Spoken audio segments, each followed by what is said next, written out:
গাজার ফিলিস্তিনিদের সঙ্গে ইসরায়েলের বদমাইশি এক চুলও কমেনি। ২৪ ঘণ্টায় ৩৬ ফিলিস্তিনিকে হত্যা আর ৯৬ জনকে আহত করেছে ইসরায়েলি সেনারা। গাজার প্রতিরোধ যোদ্ধাদেরও তাই স্বস্তির দেখা মেলেনি। নিজ বুকের রক্ত ঝরিয়েই যেন তাদেরকে স্বাধীনতা অর্জন করতে হবে।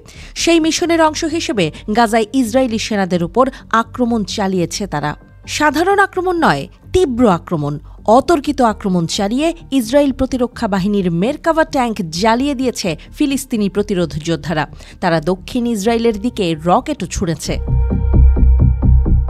ফিলিস্তিনের প্রতিরোধ গোষ্ঠী গাজায় ইসরায়েলি প্রতিরক্ষা বাহিনীর যানবাহন উড়িয়ে দিয়েছে বলে দাবি করেছে। তাদের বিশেষ ব্রিগেড উত্তর গাজায় আক্রমণ চালানোর একটি ভিডিও প্রকাশ করেছে।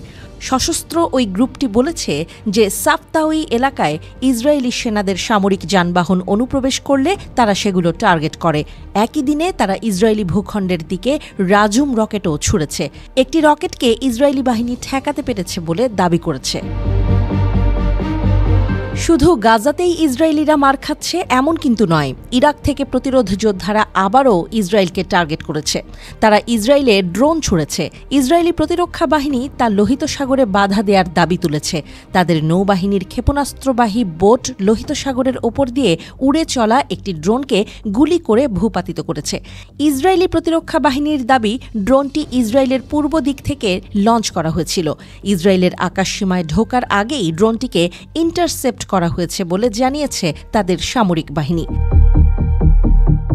যুদ্ধের বাইরে যেহেতু ইসরায়েল থাকতেই পারছে না, তাই যুদ্ধবাজ দেশটি লেবাননের প্রতিরোধ গোষ্ঠীটিকেও যুদ্ধবিরতিতে থাকতে দিচ্ছে না। তাদের বিরুদ্ধে যুদ্ধবিরতি লঙ্ঘনের অভিযোগ তুলেছে ইসরায়েল। দেশটি বলছে লেবানিজ প্রতিরোধ যোদ্ধারা বিতর্কিত সেবা ফার্মে ইসরায়েলের সেনা ঘাঁটির দিকে আক্রমণ চালিয়েছে।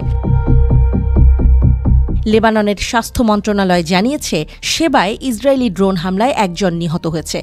ইসরায়েল এবং লেবানিজ প্রতিরোধ গোষ্ঠী উভয়ই পরস্পরের বিরুদ্ধে ২৭ নভেম্বর কার্যকর হওয়া ৬০ দিনের যুদ্ধবিরতি চুক্তি লঙ্ঘনের অভিযোগ করেছে।